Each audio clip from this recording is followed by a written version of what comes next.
Live from the University of Waterloo in Southern Ontario, CTV Sports presents the 1983 CIU Men's Basketball Championship. Thursday, Day 1. The youthful St. Mary's Huskies of Halifax take on the highly favored defending champions, Victoria Vikings. St. Mary's, led by their great forward, Rob Latter, the AAU Player of the Year, lead. And he has 23 points. In fact, Victoria don't take the lead until there are 8 minutes and 51 seconds left in the game. Here, Victoria's power forward, number 44, Kelly Dukeshire, sprains an ankle, and there is plenty of concern on the Victoria bench. But number 13, the great point guard, Eli Pasquale, takes charge and quarterbacks them to 6 points in just a few moments, and Victoria rally to defeat St. Mary's 66-61 and advance to their 5th consecutive national final. Later on that night, the Waterloo Warriors and Brandon Bobcats hook up. The Warriors lead by 11 at halftime, but with 4 seconds left, Carson, the Brandon forward, goes to the foul line. If he makes the first shot of his 1-on-1 bonus, they will at least tie. However, he rims it. Steve Atkins of Waterloo fires it down the floor to Peter Savage, who finds an open space, and at the buzzer finds the hoop. And the Waterloo Warriors are in the national final for the first time since 1975. It'll be Waterloo Warriors, Victoria Vikings in the 1983 Canadian College Championships on CTV.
On Sunday afternoon, April 3rd, CTV Sports presents the Nabisco Dinah-Shore Invitational Golf Tournament.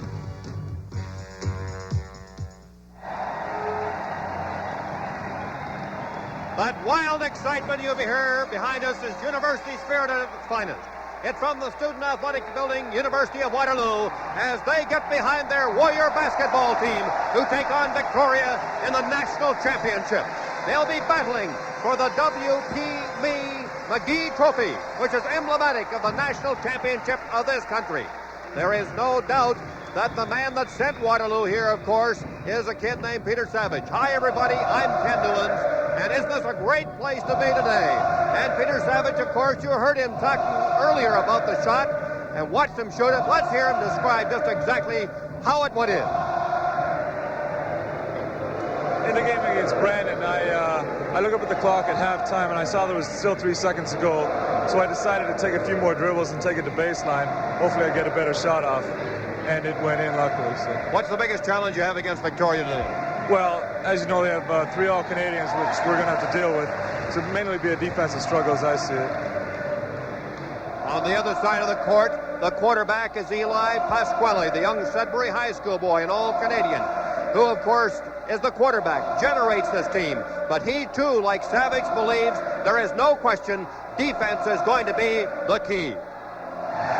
Definitely, I think defense will be a key to this game.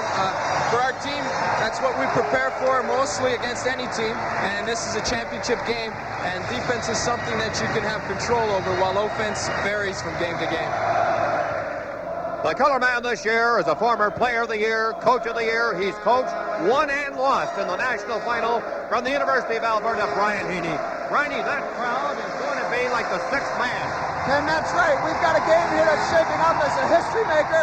University of Victoria trying to win their 4th straight national championship. We got the sixth man in the crowd. Waterloo, it's going to be absolute bedlam. Emotion is going to play a big part of this game, and the emotion's got to be behind the Warriors. Thank you very much, Brian Heaney from Waterloo. This is the 1983 CIU Basketball Championship.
Well, the two teams will be introduced, and I think there is undoubtedly a key as far as Victoria is concerned. Brian Heaney, Kelly Dukeshire will wear number 44, sprained his ankle, and how well he's going to be able to perform with that sprained ankle is going to be very influential on the outcome of today's game. There's no question, Ken. Dukeshire hurt his foot very badly the other night. Last night at the All-Canadian banquet, he was on crutches, could hardly walk to the podium. But one thing about Kelly Dukeshire, he has the heart of a champion. He's the heartbeat of that team in the front court. They've got great players, but the toughest of the tough is Kelly Dukeshire. And I think he's going to go out there and give it all he's got. It wouldn't be surprising to see that he forgot about the pain during the game. I'll tell you what, when you're in a national final like this, with a crowd like this behind you, everybody watching on television, there is something undoubtedly that brings it out of you. And talking about Waterloo, there's one thing they have patented this year, and that is winning games in the last few seconds, like they did against Brandon on Thursday night. And that says something for their character. Well, that's right. And that not only says something for their character, but that contributes to the building of character. And this team won at the buzzer the other night. And not only that, they won at the buzzer against York University for the Ontario Championship the week before. So they've got a great team, and this crowd is going to be so influential. Victoria, field goals 52%, Waterloo 49, free throws 69% Victoria, 68% Waterloo. Rebounds are close, points are close. Do those statistics mean anything to you as a coach, Brian? Kenny, what they mean to me is that we have two of the finest teams in the country right here. Anytime you're hovering around the 50% mark, you got a good shooting basketball team. You can't pick a winner based on the statistics. It's going to be an emotional game, and right there, the sixth man behind Waterloo could spell the difference, the crowd. And they started lining up for tickets in the rain 6 hours ago. 6 hours ago, they started trying to get their way into this gymnasium. They've been sitting inside, I think, for 4 hours. There is no doubt it's just an incredible atmosphere, and this is what university sports is all about. And Brian, I think that's what they're striving for. There is the Viking. He has no name, just the Viking. He supports the University of Victoria. He will attempt to offset that crowd reaction, which will be partisan Waterloo. But Waterloo, they have their warrior, as you see there, and again, no name. He's just goes with that Warrior team on the road and at home, and he lives with them virtually. That's right, and these mascots, these team mascots, Kenny, are beloved individuals in home court areas. I'm sure the Viking will have a hard time today, but the Warrior will be well supported. There's Waterloo's bench settling down right now, and it's time to play basketball because the University of Victoria with Tom Narberschuber and Gerald Kazanowski, number 24, Pasquale, number 13, and number 15 starting is Phil O. It's interesting. Dukeshire is not starting, Brian, and immediately there's a foul call on the key man for Waterloo, number 21, Peter Savage. Well, that was an unpopular foul, of course, because it's against the hometown team, but in the semifinals on Thursday, the officials in this tournament have started the game calling it tight. They want control. There's going to be a lot of action, a lot of physical play out there. Number 12 is Greg Kazanowski. You'll have two brothers. 12 is Greg and 24 is Gerald. And Pasquale just hit the first 2 points of the ball game, and it's 2-0. Looking at the lineup, Bill Jarrett and Steve Atkins will be the men that will be bringing it up the floor. Number 44 is Paul Van Oerschoot, who's an excellent basketball player. Number 54, Randy Norris, is at 7'1". They claim a great natural player for the University of Waterloo. Number 21, the hero coming into this game, is Peter Savage. Very interesting when you get this far. It appears as though Waterloo is playing man-to-man, and the first thing you do in a championship game is you go out of man-to-man. Victoria's got a tremendous man-to-man offense. They've been together so long, it's going to be tough for Waterloo to maintain composure on defense. And the foul was against number 4, Jared of Waterloo, and that's Waterloo's second team foul. The other day against St. Mary's, it was Victoria that got themselves in foul trouble early, and that can influence the entire process of the game. That's right, very, very closely called game. We've had 4 whistles, Ken, and the game is not a minute old. The referees are totally involved here at the outset. And there is no doubt that they intend to keep this game under control. Dick Steve and Ron Foxcroft are the officials in today's basketball game. There's Jarrett, number 4, working the ball down for Waterloo. Into Peter Savage. Savage tried to toss it underneath. The number 54, Randy Norris, intercepted down the floor to Narberschuber. And Schuber's shot is rejected by 54, Randy Norris, who is 7'1". 7-1, there's a little bit of intimidation. Tom Narberschuber is a fantastic shooter. Pasquale got the ball out well on the break, but the big man rattled Narberschuber just a little bit. We're seeing great pressure here, which is Victoria's trademark, full court pressure. The interesting thing is 6'10", Steve Atkins is handling the ball in the backcourt, number 55 for Waterloo. He is 6'10", and McRae has him back handling that basketball. And there is no question they're going to try and force him into turnovers. Pasquale works the ball back out to Phil Oil, to Gerald Kazanowski, off the glass. And Victoria lead by 4. That was a great first step by Gerald Kazanowski at 6'9". You can believe, Ken, when he takes a step, it's a big one. He got by that defender fairly easily. Scored the hoop, referee stopped action. Here again, full court pressure. Victoria has come to play. They're going to try to take the crowd out of this ball game. Randy Norris, and that number 44 is Paul Van Oerschoot, who is just an outstanding young man. The Jarrett, number 4, has sacrificed an awful lot this year. He's a forward, and he's gone back to play guard, much like Steve Atkins has. The ball is out the end line, and it'll be Waterloo taking over. Well, Jarrett's a quarterback, and any great team needs a player that gives up of himself to look after the shooters. You just saw Van Oerschoot shoot there. Van Oerschoot and Savage had great games the other night, but Savage is the man that got him the basketball. And there is no doubt, just on that play where Van Oerschoot tried to get it underneath, tried to take the shot himself. That shows you the toughness of Victoria physically. Very strong teams here. The thing that impressed me, Ken, about these basketball teams is their upper body strength. For any young people out there watching this game, they've got to hit the weights. The game is developing in the country. You've got to have muscle, jumping ability, and these teams have both. And you saw Randy Norris try and rim that basket 3 times and just wouldn't settle down and came out to Jarrett. And Jarrett was called for movement, and now Victoria take over with number 13, Eli Pasquale. Kenny, listen to this crowd. They will not stop clapping until Waterloo scores their first basket. It's been a tradition on this campus for over a decade. The crowd is totally involved. They'll stand for 10 minutes if Waterloo does not score. And just there you Phil Lowe, who's playing for Kelly Dukeshire, was called on the foul, and that is Victoria's first foul of the ball game. And it's 6-0 Victoria. That press right now is really giving them trouble, giving Waterloo trouble. Well, it'll give any team in the country trouble. If Waterloo doesn't adjust, they're in for a long game, but I think they'll settle down and they'll get in the rhythm of the game offensively in a couple of minutes here. And again, Jared tried, but it was a shot tight to the trajectory, and the rebound is brought down the floor by Pasquale from 20 feet and drops the rim. Rebound by Narvashuber. Tries it underneath it, off the glass, and a great play by Gerald Kazanowski. Great play by Kazanowski, great play by Narvashuber. What an assist. He went up for the jump shot, the defense moved to him, and he found that open man inside.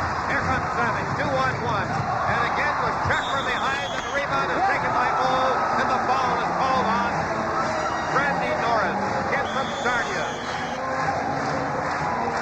And a timeout is called, and Waterloo need that. And so with the halftime, with the score, Victoria 8, Waterloo nothing. This is the 83 CIU Men's Basketball Championship.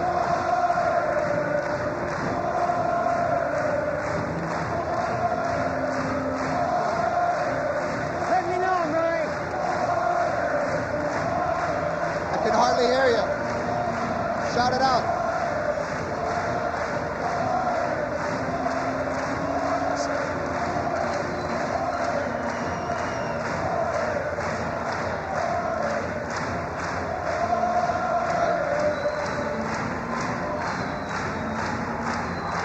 How we doing? Oh, I think fairly good. Are you pleased?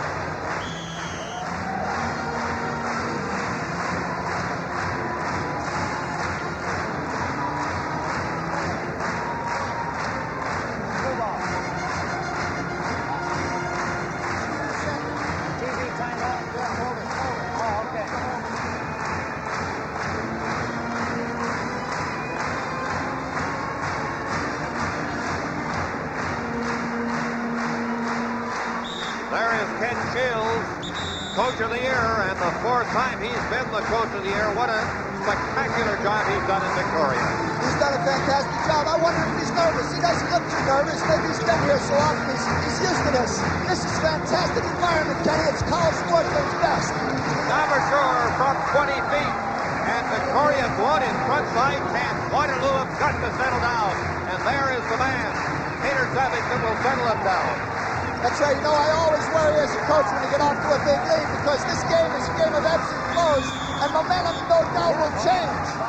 And Atkins, instead of shooting, tried to pass underneath, and with the result, another foul. And Waterloo has still failed to bring the fans down because they're applauding still because they want Waterloo to score here. The fans have now been on for 7.5 minutes, Kenny. They will not sit down to Waterloo put the bucket on that scoreboard. There's Pasquale. It's in 12-0, and you know that Waterloo has 6 fouls, Victoria has 2. Fouls are a key part of any game. You've got to stay out of foul trouble because in basketball, after the 17th foul, a foul translates to a good scoring opportunity on the foul line. So that's going to be an important statistic in both halves of this game. Atkins finds one from 25. It's off the rim. The rebound by Savage. Off the rim again, and the rebound is deflected out by Waterloo, and again Victoria take over.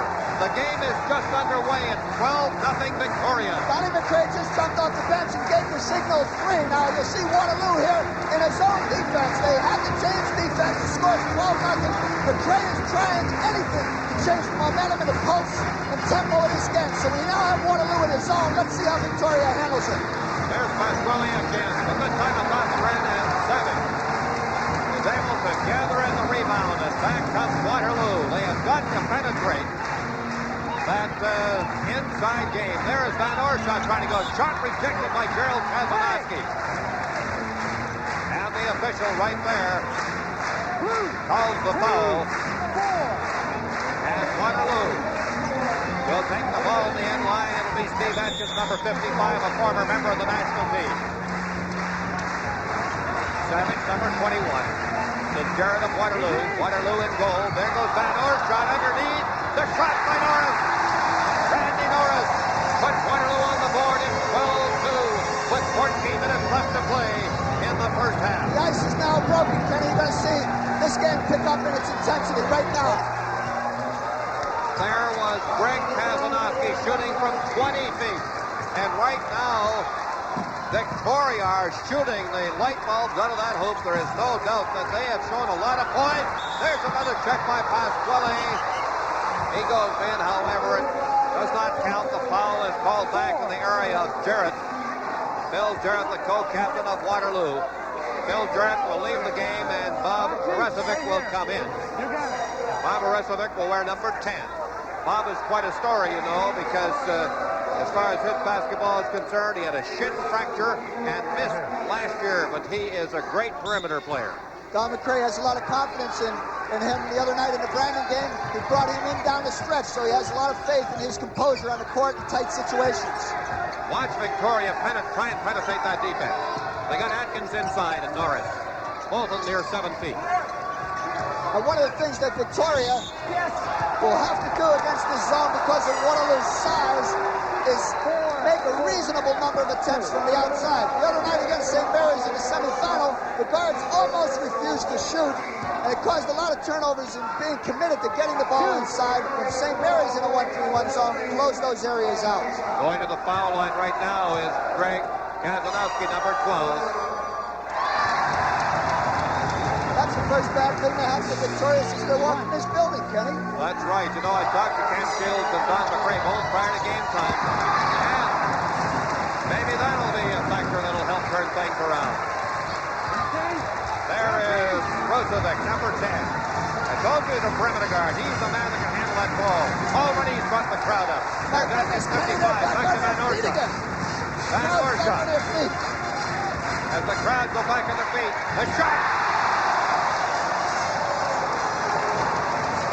Savage, his first 2 points of the game, and Victoria leads by 10 as Eli Pasquale brings the ball on court. An alley-oop pass is kept away. A good defensive play by Randy Norris. And back comes Waterloo. Savage ripped it. Rebound is taken by Victoria, and the foul is called on Randy Norris, who just lost control of himself and hit from behind. Kenny is 7-footer, great young player with a lot of potential, but you can imagine moving that fast at 7 feet, it's tough to get yourself back in control. These kids are just giants out here in this court. There's a lot of big men out there. No doubt, and Randy Norris is one of the players, his first year in college ball. And Don McRae said he is just going to be so great. However, he'd like to have that back. Going to the line right now is Phil Owen. Victoria missed their third consecutive foul shot. And you don't see that very often. They're normally very strong for the foul line. That's right. They are a good shooting team for the foul line, and that's also the mark of a champion. Again, for all the youngsters out in the audience, you've got to shoot good foul shots to become a complete player. And the young man from Courtney dropped in his second shot. You know, I know for all the coaches around the country, Victoria winning 4 straight times. You see a kid like Ole, who's been on the bench for 2 years for them. This game could make him into a star. We'll have to watch his progress through the game. Number 15 for Vic. Ole. Well, you've got several boys in that Victoria team playing their final game, and they're looking to Ole. Savage has the ball tipped away and back comes Kazanowski. There's a Victoria player hurt. Kazanowski loses the ball. Kenny Pasquale seriously hurt. He's down on the floor in the defensive zone now. The referee stopped the clock. Pasquale, number 13, Eli, you see him right there, is in evident pain. However, he may have only banged a shin. Let's hope it's not serious. Their brilliant young quarterback being checked over right now. You cannot say enough about Eli Pasquale. When his team was struggling the other night, he's the man that brought them back. Here's the play. Kenny, I can't tell what happened to Pasquale. He grabbed his knee, then he grabbed his arm. I'm not quite sure what happened here. Let's take a look. He's down. Hey, Kenny, Reached for the ball.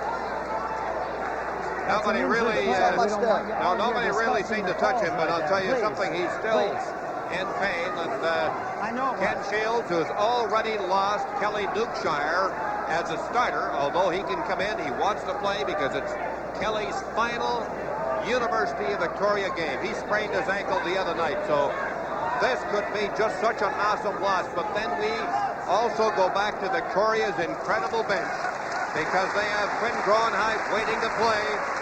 They have Ryan Burles waiting to play. I think Pasquale looks like, I wonder if he got winded. I didn't see anything happen that might have winded him. This is the 1983 CIU Men's Basketball Championship.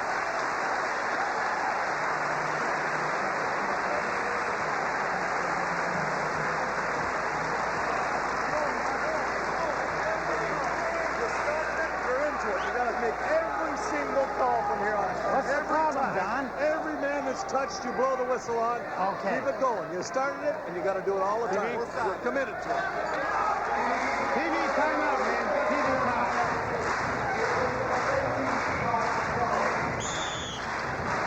Timeout. Okay. TV time.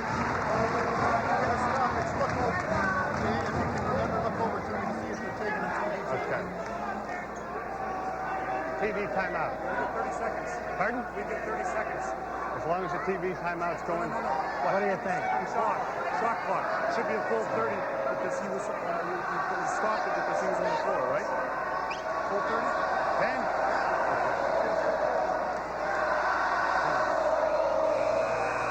13 minutes left in the opening half. Victoria 16, Waterloo 4. Ken Newens along with Brian Heaney from the Student Athletic Building Activity Building at the University of Waterloo, where about 4,000 are jammed in here, and undoubtedly one of the most exciting places in all of North America to watch a basketball game. But right now they're concerned their team is down. You know, our coaches and officials in the CIU have so much class. You see a picture of Don McCray. He started working the officials over right now, but in such a classy way. Spoke to Ron Foxcroft and said, you're committed to calling the game closely. Therefore, all the contact inside, blow the whistle. You started it, follow through with it. So it'll be interesting to see the flow of the game here, to see if McCray had any effect at all on the referees. All right, Eli Pasquale is all right. He left the floor to his own power, and he's replaced by Quinn Groenheid. Quinn Groenheid from Sydney, British Columbia. And look at this. The shot rejected, the rebound taken by Van Oerschaut of Waterloo. Pass break to Savage, number 21. Savage tries it from 20. It's off the rim. The rebound is taken by Narveshuber and also Quinn Groenheid. You see Victoria here coming down. They're going to work the ball against the zone. I still think the key is how patient they'll be getting the ball inside. The guards have to be a factor against the zone with a team this big. Can you believe two All-Canadians, Eli Pasquale, and a second-team All-Canadian, Kelly Dukeshire, from Victoria, are on the bench right now? That kind of depth is what they have. Well, both clubs have depth. Waterloo played 9 people the other night, and very effectively, because Victoria is reputed for its depth. Van Oerschaut kicked it in, and it's 16-6 as Victoria lead by 10, and we have 12 minutes left to play in the first half. You know, I think a credit to both teams. Sorry, young Greg Kazanowski in a jump shot, but both are in transition. Nobody's backing off here. Nobody's cautious. Paul Van Oerschaut, number 44. One of the key men, the hardest working guy on the floor, they tell me, for Waterloo. Bob Oresovic, number 10, coming back off for a broken shin. Works it to number 42, takes the shot. David Burns. He shot well early against Brandon Van Oerschaut. And it rolled off the rim. The rebound. Again taken by Burns. And it's off the glass. And again, Waterloo draw within 10, 18, 8 with 11 minutes left in the first half. Second shots are important. When you missed that first one, the defense did a great job. Waterloo got 2 second shots there and converted a bucket. They need that rebound, and the foul is called on Quinn Groenheid. Crowd loved that one, Kenny. They're getting back in this ball game. This is one thing Victoria doesn't want to see. I said you can't keep the momentum in this sport going your way the whole game. This crowd's coming back alive with calls like that. And there is Kenny Shields. Although shows a lot of concern outwardly, I know has confidence that his team will always respond to the challenge. He feels they're well prepared, and as he told me before the game, I accept no excuses. Now you see Eli Pasquale, number 13, is back in. for Victoria. Number 44, Paul Van Orshat, and the foul is called on Tom Undershipper. Foul is called on Undershipper. 3-0, blue team, flat. And the officials box drop. Let everybody know that he's in charge of the basketball game. Good call by the official. Both feet were not planted. The defensive man did not have position. Excellent call. Urasuvic to Steve Atkins. Look inside. The shot by Burns is off. And the tip is off. And the rebound is finally gathered in by young Dan Brasic. Number 21 for Victoria. And back down the floor, Conley, defending Canadian champions, looking for their fourth consecutive title. They are wearing blue. Underneath, Brasic tried it. It was off. And Steve Atkins the rebound. Number 55, Steve Atkins, who gathered in that rebound, according to Don McRae. When he went and became a perimeter player, that is when Waterloo started to turn it around. Well, that's very interesting. How many coaches have the luxury of taking a lad 6'10" and making him a perimeter player? And that just goes to show you the kind of talent that's here at Waterloo. This game could be the beginning of a new dynasty. Savage. Cross the zone to Van Orshat. A foul is called on Quinn Groenheid. Quite a story about Quinn Groenheid, too, because you'll notice that his left thigh is taped up. That's because he had an off-season operation to shorten a leg, believe it or not, so he could play better basketball. Quinn leaves the court, and Kazanowski comes up. Atkins has 6 rebounds. That rebound was taken in by Dan Brasic, number 21, and Waterloo bring it back. What Pasquale, what an exciting basketball player he is. Can he ever motor, Kenny? He gets up and down that floor quick. Will takes it again, but they call. Steps against Victoria. Waterloo take over. Kenny, last 5 whistles have gone Waterloo's way. They haven't been able to make too much progress. I think that's a bad sign. They should have been able to capitalize for another couple of buckets here. This is important basket for Waterloo. What you're really saying is they now trail by 10. They should have that lead cut by 6, and they haven't done anything about it. The shot by Burns has a good arc, and it's off. Now Savage to the backboard. That's what they need. Waterloo now trail Victoria by 8 with 9 minutes left to play in the first half. I think we're going to see a tight ball game by the halftime here. Waterloo's loosening up a little. I think their outside shooters are still a little tight. But if they get in rhythm, we're going to see a heck of a basketball game. Classic errant pass went out of bounds. Now let's see what Waterloo can do now. They trail by 8. They have a chance to narrow the gap and really get back in the basketball game. That's Urasuvic, number 10, works the ball around the perimeter. To Paul Van Orshat. Back out to their money man. His shot is off. And the rebound was taken on the play by Dan Brasic. 44, goal team, hit. And the foul is called on number 44, Paul Van Orshat. Kenny, you start to see some strategy develop here now on the foul situation. Kenny Shields on the last turnover pulled big Gerald Kazanowski off the bench, who has 2 fouls, and sent him to the score table. And that means for the last 8 minutes, his starting center is in jeopardy of picking up his 3rd foul in the first half. But Shields feels that's so important to reverse the momentum of this ball game. Coming. Dan Brasic, the young man from Penticton High School, just hit the front end of his foul combination. Now with the foul situation, Don McRae just made the opposite decision. He pulled Van Orshat out of the ball game, having gotten a second, and Ken Shields just jumped up on that substitution and put Kazanowski back on the bench. So fouls are starting to play a role in the first half outcome.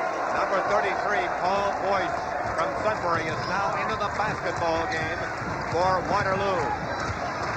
As Urasuvic brings the ball down the court. The shot has been savaged from 20 feet out. 8:30 left to play in the first half. Up 20-12. Victoria out in front.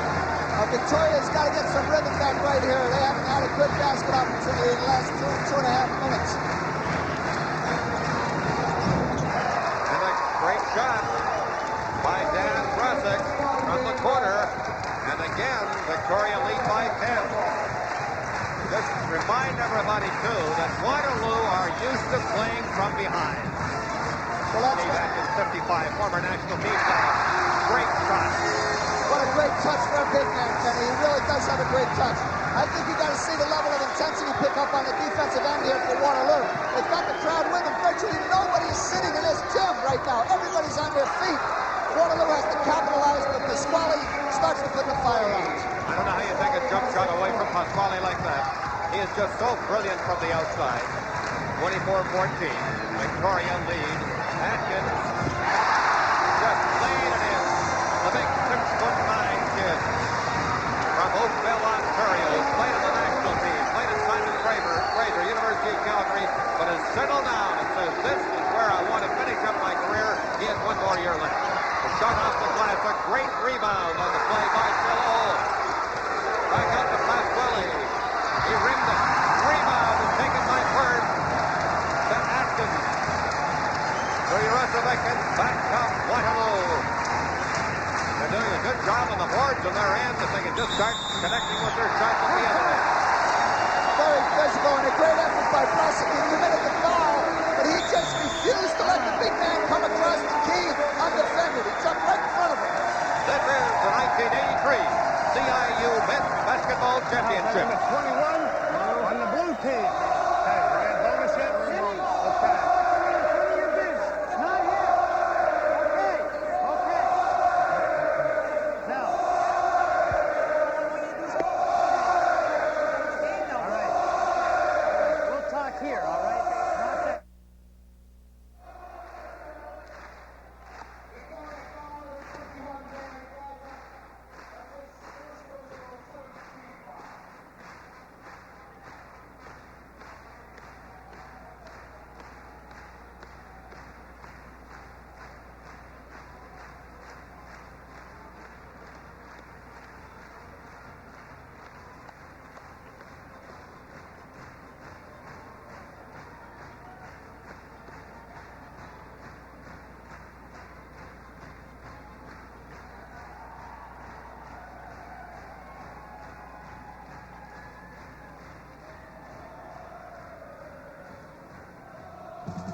You could watch Live It Up Thursday night to get some money-saving ideas, but most people watch just for fun. Live It Up Thursday nights on CTV. The University of Victoria and the University of Waterloo here at the Student Activities Building on the campus of this wonderful university, watching as Victoria have an 8-point lead, 24-16, with 7 minutes to go in the first half. And going to the foul line for Waterloo is number 42, David Burns, a young man from Brockville. You know, Kenny, as we watch Burns shoot the foul shot, this is the 90th anniversary of basketball coming to Canada. And I think you see by the increased caliber play over the years how the sport's developed in this country. It's also basketball month across this nation. I'm glad you mentioned that. So is Al Ray, the executive director. One shot! Players just get better and better every year. Coaching gets better. The certification program out of Ottawa has done wonders across And you had this a brand new system this year declaring a champion. We'll talk about that later on. Next year, they're even going to have the three-point situation. Waterloo. Atkins goes to the basket. A beautiful shot as he went right over. That was a big call, Kenny.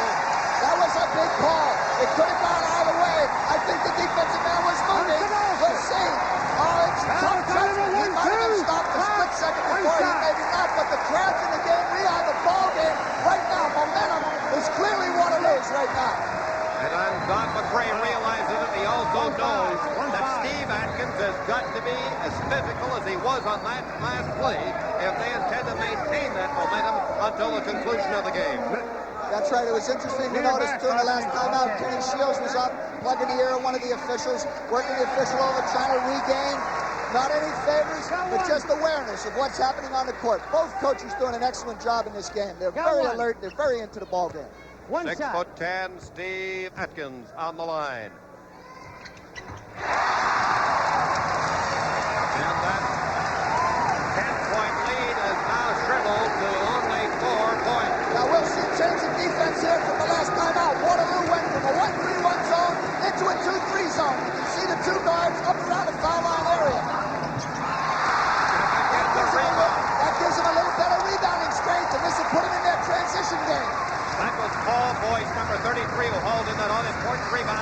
Jarrett, the co-captain, number 4, is back out there. Goes to the glass, miss.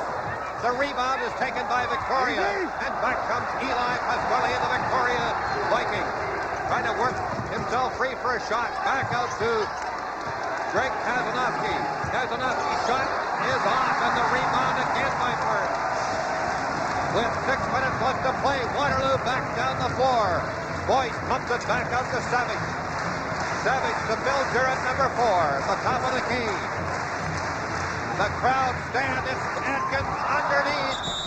And it is deflected out of bounds. And Victoria take over. And that was a critical turnover as far as Waterloo was concerned. It was a critical turnover. It broke momentum. But Steve Atkins made an excellent pass. He saw a teammate open underneath and moved the ball to him for a better shot than he had himself.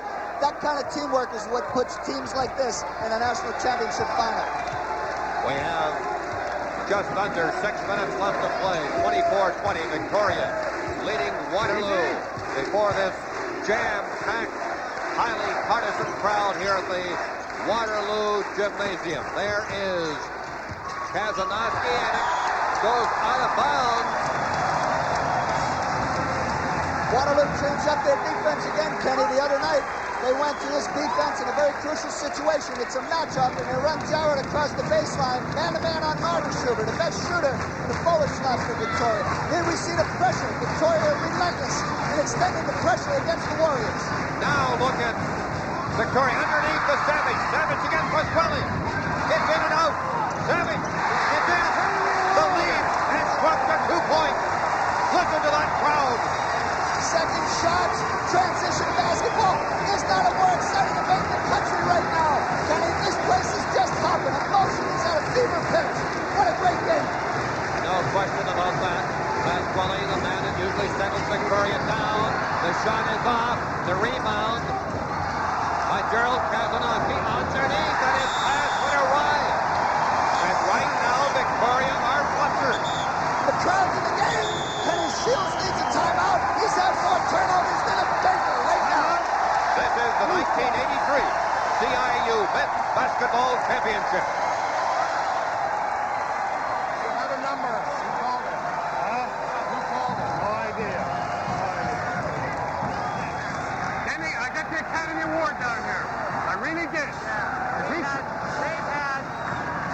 a guy with 2 fouls because the charge, like right in the game after the basket, you made the call, and now they've done it 3 times down there, and we haven't got 1, and you've got 6 or 7 straight fouls on us, and not 1 on them.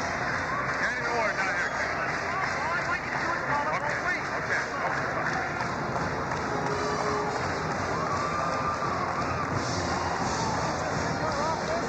I'll tell you, Waterloo are going to push them to the limit.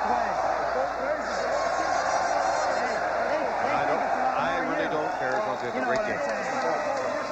I'm going to come in and mention Sport Canada support here if we have it. If they go to the, I guess they're inbound and we won't have it. Here we go.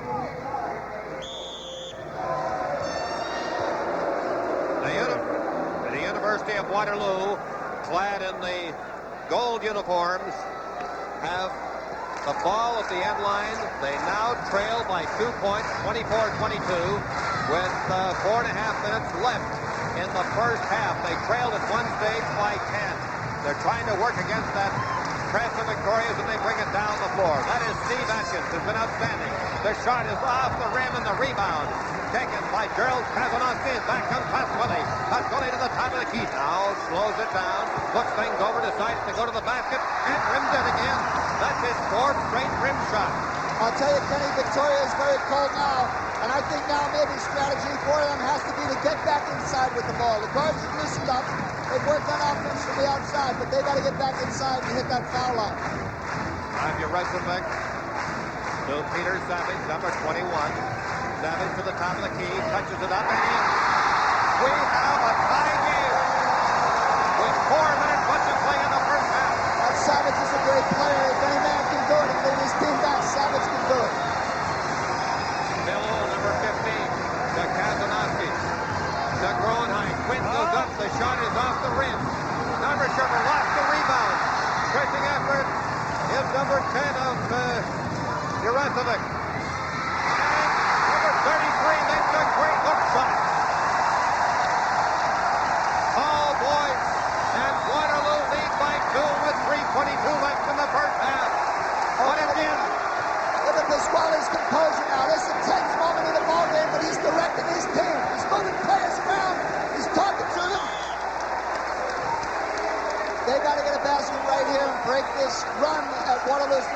Kenny. This important series here. Greg Keselowski's back in the ballgame right now for Quinn Gronheim. Experience, fifth-year player. Last time he'll have an opportunity to win the McGee Trophy. Greg Keselowski. Well, there is Gerald Keselowski right across the Greg on the path. Does not anywhere near as you see the wild excitement in this crowd here as their team goes for their first national championship since 1975. The pass was errant, grabbed in by Keselowski, looking up, looking. And he puts it in over top of Steve Atkins. The game is tied at 26 with 2:47 left in the first half. Now, what Waterloo has to do now is make sure that the pressure Victoria's bringing on him on defense doesn't turn the ball over and give Vic a run at the half. They've got control of the game. They've got the crowd and the home court advantage. Jarecic's shot was off. And back comes Pasquale, 2-on-1 to Gerald Keselowski. Puts it off, it's in. And Victoria back in front by 2 with 2:25 left. We're in for a battle right now. That was great, Keselowski, with a lot of composure. Look at the pressure Victoria keeps on this Waterloo team. And Waterloo's handled it fairly well. They box number 21, Savage in, but he finally gets ahead to Burns. Burns off the rim. You know, there's a rule in basketball, Kenny, that I always teach. When you're going to the basket and you see a defender in the paint, you got to think about pulling up. And Burns went into the paint that time, kept going, and wound up drawing the charge, and of course a turnover. You've got to stop and hit that short jumper. One thing that Waterloo, I thought, were a little errant. They've got to be very careful of their shot selection, too. They can't just throw that ball up from any place. That's right. They get a little carried away with the emotion of the moment now. They've got to go to percentage basketball down the last 150. Victoria lead by 2. The alley-oop was off. And Burns gathers the rebound. The Jarrett number 4. Back from Waterloo to Savage. Savage crashed right into Phil O. To Burns. To Boyce. The shot is rimmed. The rebound is taken by Victoria. Back comes Pasquale number 13 to the baseline. That's in. What a sensational layup. Phenomenal shot. Pasquale is like a hot knife through butter. Defenses don't stop him. He carved through there. Made a heck of a drive to the another loose ball. That is why they call him the catalyst, the quarterback. He did it again. Right there. Steal the ball. Pressure. Almost through charging foul. Here comes Savage. 10 points, by the way, for Pasquale as Waterloo on the attack. Steve Atkins to Jarrett. Bill Jarrett, number 4, a veteran of this ball club. Co-captain to Boyce. Boyce missed. Burns tried to rebound. The ball was knocked away from him. Right now, Waterloo a little hesitant. They trail by 6 with less than a minute. The shot is off the rim, and the rebound is taken on the play by Peter Savage. And that is what they have to do. But Waterloo were flustered for about 2 minutes there, and Victoria regained the lead. Well, both teams are so powerful, but in particular with Victoria's strength, that in the side of 60 seconds, they can put 3 hoops up on the scoreboard. Waterloo has to be aware of that. Don McRae says working around. Burns says no, I'll shoot from here. And the lead is 4. Victoria leads 32-28 with 21 seconds left in the first half. It's been an excellent first half of basketball. This crowd is just crazed, and they're pleading with their Waterloo team to tighten up that defense and settle down on offense. The pace of this game has been extraordinary, Kenny. Keselowski from outside, that outside game, they're getting it back again. And that's it. What a great first half. There is no question. That was just a brilliant first half. 34-28 is the score of the game. And at one stage, the University of Victoria led by 10 points. However, Victoria lost that lead and fell behind by 2. But Waterloo seemed to use perhaps questionable shot calls, and with the result, Waterloo just took over. Okay, Don McRae, what's your reaction to that first half? You had the lead, and then you lost it. Don't forget, we also didn't have the lead. I think we're losing 14-0, and that must be some kind of a record. We didn't score for the first 6 minutes. I'm happy to be a 6-point game. What about the second half, Don? What are you going to remind your people of? Well, we're going to remind our people of the game's being officiated. It's as tight an officiated game as I've been in. For a while, there was only one official calling it close. Now they're both calling it close. Both teams should understand now. We've got to deal with their pressure. We still haven't handled it very well. But Don, looking back at the season, to be only down by 6 is almost like being ahead for your squad. Well, I hope we haven't got to have it. If we can bust loose here and get ourselves organized when we get to the far end of the floor, because they started to zone on us, and we're still playing man against them, if you can believe it, at the 35th game of the year. We can get that fixed up, then we can play a basket for basket with them. Thank you very much, Don McRae. Good luck to you. Thank you. And so with the halftime score, Victoria 34, Waterloo 28. From Waterloo, this is the 1983 CIU Men's Basketball Championship.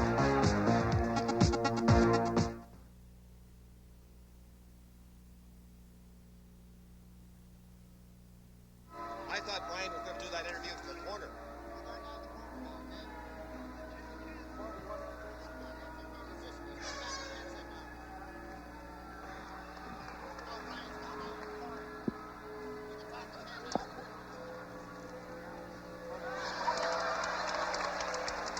Oh, okay. Can you bring Brian back? That's too bad.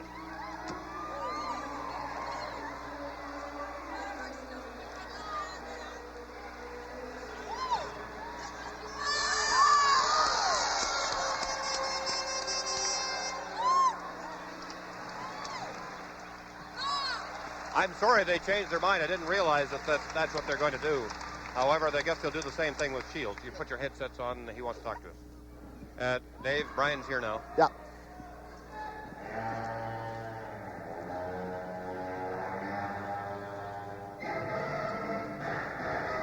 Okay. What about, you're going to have Brian do the interview, too, with Ken Shields? Okay. Do you want me to do the voiceover on the ladies basketball from here also? All right. Okay. Everything going okay? Thank you. All right. Good. All right, great. That's super. So, make sure Babarat knows that. They'll never accept him in Brooklyn. Super job.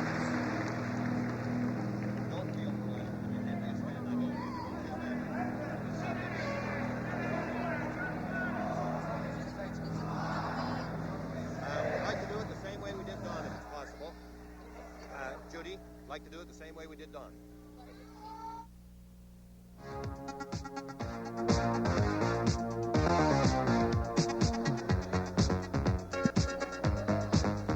Last night we gathered at the Waterloo Inn, where we paid tribute to the outstanding players in the country, named the outstanding individual player and the winner of the Mike Moser Memorial Award, and saluted the Coach of the Year.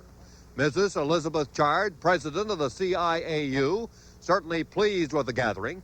John McConaughey naturally feels that men's basketball is one of the highlights of the year. And Wally Delahaye from the University of Waterloo was also very busy finalizing arrangements. Now, let's meet the outstanding basketball players in Canadian University ball. Forwards, John Carson, Brandon, John Hatch, St. Francis Xavier, Gerald Kazanowski of Victoria. The guards, Eli Pasquale, Victoria, and Carl Tilleman of the University of Calgary. John Carson, all the way from Huntersville, North Carolina, averaged almost 20 points a game last year and was the most valuable player of the Brock tournament. John Hatch, a Calgary boy going to St. Francis Xavier, was the third in the nation in scoring and seventh in all of Canada in rebounding. Gerald Kazanowski, former BC High School Athlete of the Year, leads all of Canada in field goals at 69%. Leads his team offensively and defensively. Eli Pasquale, Victoria Male Athlete of the Year, considered Victoria's catalyst. Carl Tilleman, fourth-year pre-med student from the University of Calgary, is also Calgary's Athlete of the Year, considered the greatest scorer in the school's history. The second team, Kelly Dukeshire, Victoria, Bo Hampton, Dalhousie, Jude Kelly of Brandon, Gary McKeegan of Concordia, and Grant Greenwood of the University of Winnipeg. Kelly Dukeshire, a national teamer since 1981, is in his final year of eligibility at the University of Victoria. Bo Hampton from Dalhousie, back after a year off basketball, an all-star at 4 university tournaments and comes from Massachusetts. Jude Kelly, a great veteran from Hamilton, in his final year of basketball eligibility and a consistent all-star since 1980. Gary McKeegan from Brantford, Ontario, considered as Concordia's greatest scorer of all time, an all-star in Quebec since '79. Grant Greenwood, University of Winnipeg, third-year artsman from Dayton, Ohio, most valuable player at both the Manitoba Amateur and the Westman Classic. And the Coach of the Year, from Prince Rupert, played basketball at the University of Calgary and UBC, Ken Shields, Coach of the Year for an unprecedented 4th time and looking for his 4th national championship. And the most outstanding player in Canada, the Mike Moser Memorial Award winner for the 2nd consecutive year, Carl Tillman. They call him King Carl. His ambition, member of Canada's national team. So there they are, the best basketball players in Canada. No doubt the caliber, university basketball is improving each and every year by leaps and bounds. Coming up next, a look at the University of Waterloo.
The University of Waterloo started in 1957. The following year, 1958, their athletic department opened. The university campus is located in a pastoral setting of man-made lakes and a tree-lined Laurel Creek, and is relatively new in comparison to the older ivy-covered universities of Canada. However, although only 25 years old, Waterloo has taken its place among the most esteemed universities of North America. Boasting a student population of more than 20,000, Waterloo became the first university in Canada to offer cooperative education, and its success has been phenomenal. Today, it's recognized as the 2nd largest co-op university in the world. Unlike other schools that span decades, Waterloo does not have the architectural blend of older campuses. It has the modern appeal of simplicity. As an academic institution, its engineering school is rated as one of the top 3 in the country. Its reputation burnished by being a forerunner in creating one of the first faculties in mathematics enhanced by the computer age. Indeed, the university's love affair with the computer has pervaded all areas of the campus. In addition, the faculties of science, optometry, human kinetics, and leisure studies comprise a wide variety of language, social science, humanities, and creative arts. And the faculty of environmental studies have all been interwoven into a fabric of continuing educational opportunity. The athletic achievements of Waterloo Warrior teams are many. The successes of the Warrior basketball and hockey teams on a national level have been duly documented, but the stress on student participation has been emphasized by an extensive intramural program for both men and women.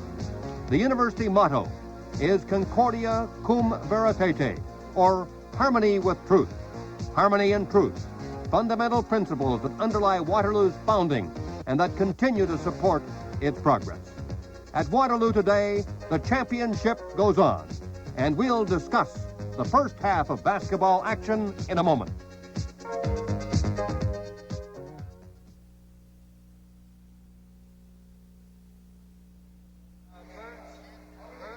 Am I going to be on camera? Okay.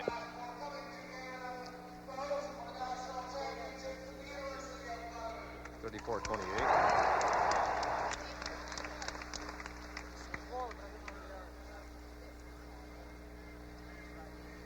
When I